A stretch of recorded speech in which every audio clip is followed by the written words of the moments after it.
பாராட்டுகளையும் தெரிவித்துக் கொள்கின்றேன். இன்றைக்கு பல்ஸ் போலியோ தினம் இன்னைக்கு ஃபஸ்ட்டு. ஆனால் அந்த பல்ஸ் போலியோ தினத்துக்கு முக்கியமான ஒரு காரணம் ரோட்டரி கிளப் தான். ஏன்னா அவங்களுடைய பங்களிப்பு இல்லைன்னா இந்தியாவில் அதை இந்த பல்ஸ் போலியோ தினத்தை கொண்டாடுவதோ இல்லை பல்ஸ் போலியோ தினத்துக்காக அந்த குழந்தைகளுக்கு டிராப்ஸ் கொடுக்கறதெல்லாம் பண்ணவே முடியாது.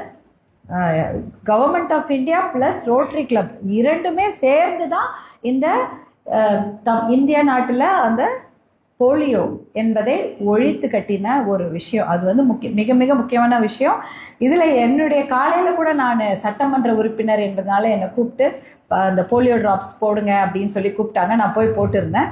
அப்பையும் ஒரு விஷயத்த சொல்ல வந்தேன். ஏன்னா 2004 2009 வரை பாட்டாளி மக்கள் கட்சியுடைய தலைவராக இருக்கக்கூடிய மருத்துவர் அன்புமணி ராமதாஸ் அவர்கள் சுகாதாரத்துறை அமைச்சராக இந்தியாவில் இருந்தாங்க.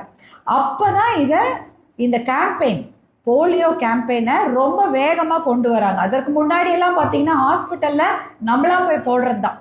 நம்மளா போயிட்டு யாருக்கெல்லாம் தேவைப்படுதோ இல்லைன்னா போடுவாங்க. ஆனால் இதை ஒரு கேம்பெயினாக கொண்டு வரணும், இந்தியா விட்டு போலியோ என்ற இந்த நோயை ஒழிக்க வேண்டும் என்பதற்காக மருத்துவர் அன்புமணி தான் இதுக்கு பயங்கரமாக தொடர்ந்து முயற்சி செய்து இதை ஒரு பல்ஸ் போலியோ இந்த நிகழ்ச்சிகளை நடத்தினாங்க. எனக்கு நல்ல ஞாபகம் இருக்குது. 2008 அவங்க சொல்லிட்டாங்க, இந்த வாட்டி இந்தியாவில் போலியோ இருக்காது, நாங்கள் ஃபுல்லாக விசாரிச்சுட்ருக்குறோம், இந்திய அரசாங்கத்தில் கண்டிப்பாக இருக்காது. நான் காலையில் என்னிட சொல்லிட்டு போகிறாரு, இன்றைக்கி நம்ம அனௌன்ஸ் பண்ணிடுவோம்னு நினைக்கிறேன், இந்தியா போலியோ எரடிகேட் பண்ணிடுச்சு அப்படின்னு சொல்லிட்டு போகிறாங்க. மத்தியானம் ரொம்ப அப்படியே ஒரு கவலையான ஒரு ஃபோன் கால் எனக்கு வந்தது. ஒரே ஒரு கண்டுபிடிச்சிட்டாங்க, யூபியில் ஒரு போலியோ அட்டாக் ஆயிடுச்சு ஒரு குழந்தைக்கு. அப்போ ஒரே ஒரு கேஸ் இருந்தால் கூட இந்தியாவில் போலியோ ஒழிக்கப்பட்டது என்று நம்ம மார்த்தட்டி கொள்ள முடியாது. அதனால் அப்போ அந்த வாய்ப்பு நமக்கு போயிடுச்சு. ஆனால் அவருடைய தொடர் முயற்சியால் 2014 இந்தியா போலியோ முழுக்க இந்தியாவை விட்டே ஒழிக்கப்பட்டது என்ற அந்த தகவல் கிடைச்சிது. அன்றைக்கி தான் நமக்கு ரொம்ப ரொம்ப சந்தோஷமான நாள்.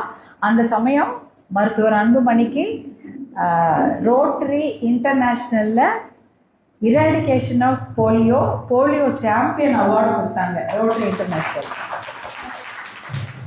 Doctor Anbumani Ramadoss received the polio champion award from Rotary International during that time.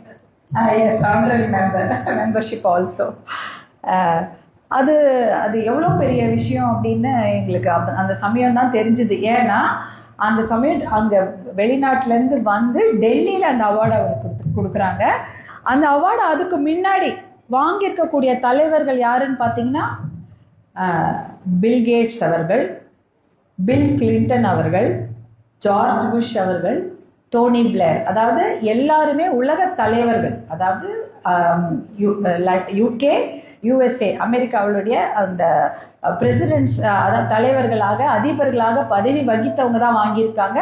அதே போல் கோஃபி அன்னன் அவர் யுனைடெட் நேஷன்ஸுடைய தலைவராக இருந்தவர்.